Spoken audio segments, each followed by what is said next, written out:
programang ito ay rated SPG. Striktong patnubay at gabay ng magulang ang kailangan. Maaaring may masiselang tema, lengguwahe, karahasan, sexual, horror o droga na hindi angkop sa mga bata. Tanda! Bukas ka na! Bakit mo ako? Papatayin kita!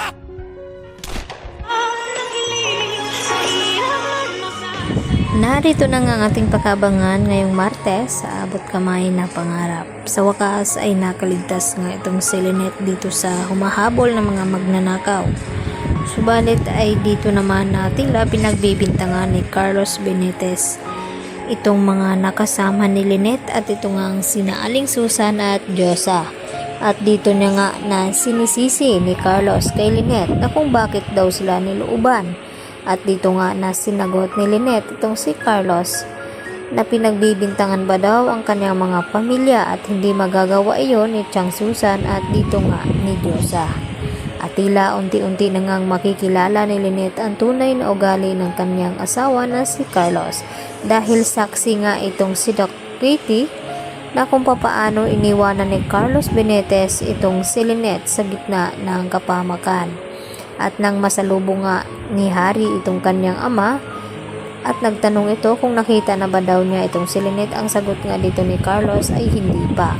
At nagsisinungaling nga itong si Carlos dito sa kanyang anak na si Harry.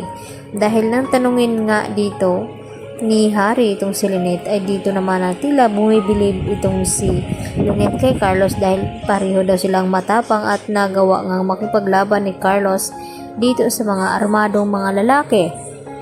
Kaya naisip dito ni Harry na bakit naman magsisinungaling itong si Carlos sa kanya. Ano nga ba ang tunay na tinatago ni Carlos sa kanila?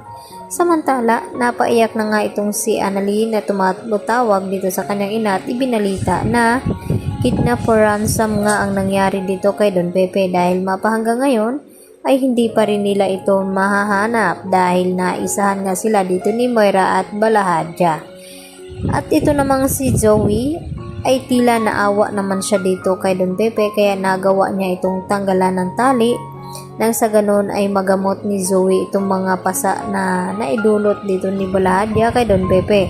At nagpapaawa effect naman itong si Don Pepe nang sa ganon ay kunin niya ang pagkakataon na ito na makuha itong baril na pinakuha nga ni Moira dito kay Zoe. At dahil matanda na nga at nahirapan na ang lumakad itong si Don Pepe ay hindi agad siya nakalayo sa lugar hanggang sa dumating nga itong si Balahadja at dito naman na dali-daling nagtago itong si Don Pepe. At dito na nasalubong ni Zoe itong si Balahadja at binantaan na sana raw ay huwag saktan itong kanyang lolo dahil sa matanda na nga ito. At dito naman na hindi may pangako ni Balahadja dito kay Zoe at sa gitna nga ng kanilang paghahanap dahil may dalangang baril itong si Don Pepe ay dito naman niya na mapipilitang gamitin dahil nagbanta itong si Balahadja na kapag makita daw itong si Don Pepe ay hindi daw siya magatubiling paslangin ito. Kaya bago maunahan itong si Don Pepe ay nauna na nga siyang pumutok at dito naman na hindi sinasadya na natamaan itong si Zoe at itong si Balahadja. Kaya yan naman ang ating pakatutukan bukas kung tuluyan nga bang makatakas itong si Don Pepe na ngayon nga ay hirap-hirap na nga siyang makalakad dahil sa kanyang katandaan. At lalo pa't malalakas itong kanyang mga kalaban at parating na rin doon itong si Moira. At ikakagulat nila nang mayroong natamaan sa baril dito na hawak ni Don Pepe at walang iba kundi itong si Zoe. Yan po ang aking karagdagang latest update mga kapuso at yan lang po ang ating patuloy na pakaabangan bukas.